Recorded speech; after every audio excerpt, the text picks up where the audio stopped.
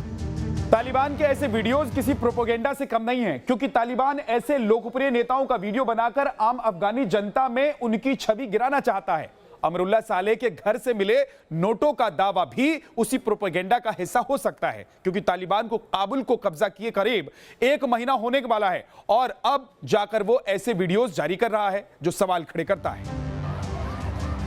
काबुल से लेकर कंधार तक तालिबान की मुखालफत सड़कों पर हो रही है। हर रोज विरोध प्रदर्शन का सिलसिला जोर पकड़ रहा है। अब ना तो लोग तालिबान की गोलियों से डर रहे हैं और ना ही उसके बम बारूद से। तालिबान चाहे तो गोली के दम पर ऐसे विरोध को एक दिन में शांत कर सकता है, लेकिन फिलहाल उसे अपनी छवि की फिक्र है। यही वजह है कि वो गोली की बजाय वीडियो प्रोपेगेंडा के जरिए खुद को आम लोगों का हिमायती बताने की कोशिश में जुटा है। तालिबान के सामने फिलहाल 3 बड़ी चुनौतियां हैं। पहली, अफगानिस्तान की अर्थव्यवस्था को पटरी पर लाना। दूसरी, युद्ध के हालात में बड़ी महंगाई को कम करना। और तीसरी चुनौती, बंद पड़े कल कारखानाओं को दोबारा चालू करना।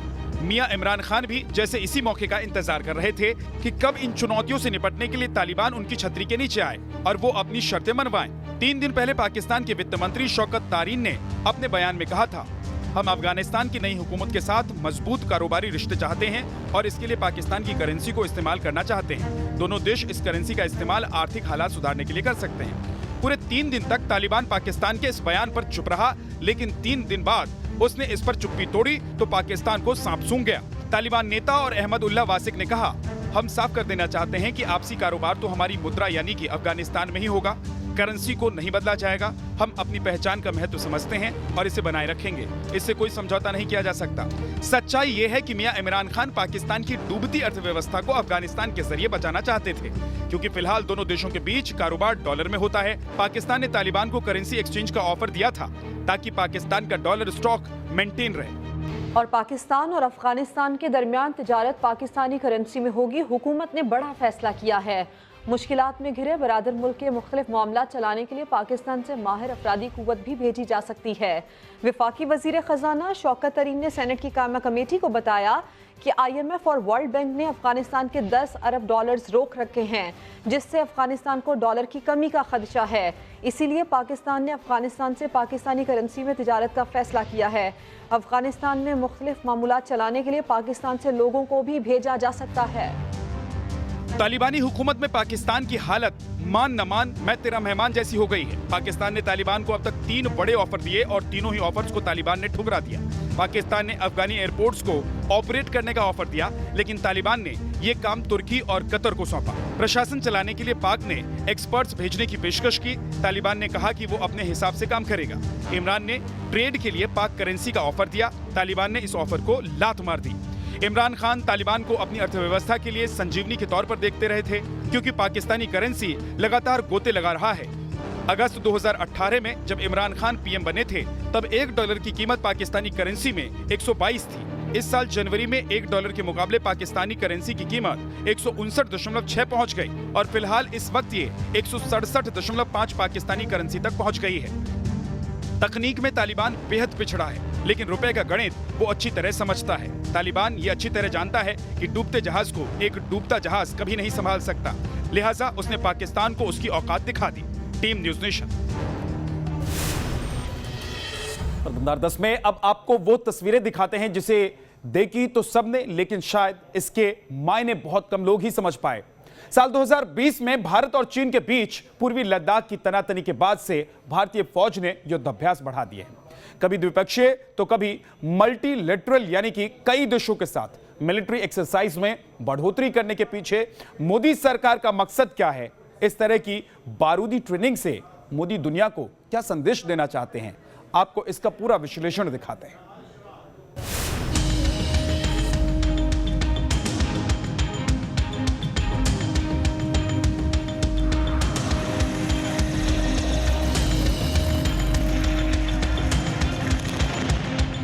ज़पेड 2021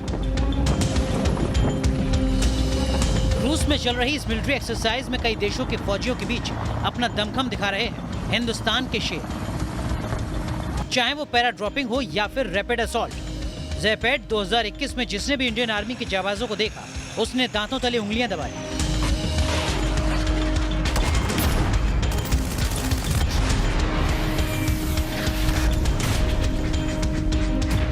ज़पेड 2021 भारत की बढ़ती ताकत की सिर्फ एक तस्वीर भर है।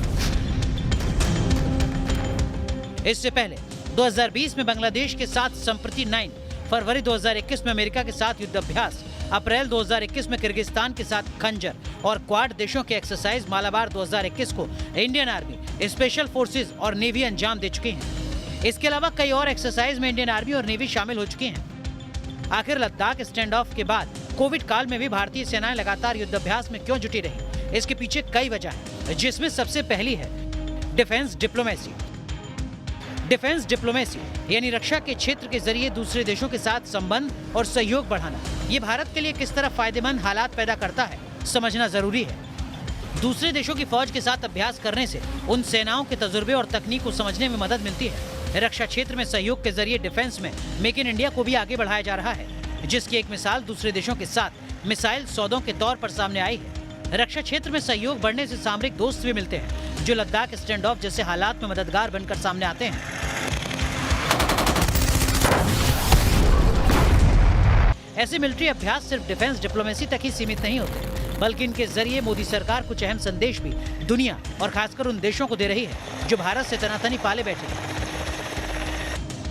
अमेरिका, ऑस्ट्रेलिया और जापान के साथ चल रहे गठबंधन क्वाड में फ्रांस को शामिल कर ये बताया गया कि दुनिया की बड़ी ताकतें अब भारत की तरफ झुक रही हैं। रूस समेत दूसरे मध्य एशियाई देशों के साथ अभ्यास बढ़ाकर ये बताया गया कि भारत की पहुंच सिर्फ दक्षिण एशिया तक सीमित नहीं, बल्कि नया हिंदुस्तान अब एक ग्लोबल पावर बन चुका है।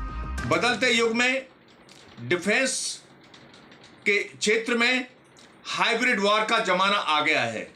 हाइब्रिड वॉर के अंतर्गत आमने सामने के युद्ध के स्थान पर आजकल मनोवैज्ञानिक प्रोपेगेंडा, शक्ति प्रदर्शन इत्यादि के द्वारा ही दुश्मन को संदेश दिया जाएगा कि हमारा देश कितना शक्तिशाली है। और यही भारत कर रहा है, अपने पड़ोसी देशों के साथ युद्धाभ्यास करके अपने दुश्मनों को संदेश दे रहा है कि हमारी सेनाएं हर स्थिति के लिए तैयार हैं।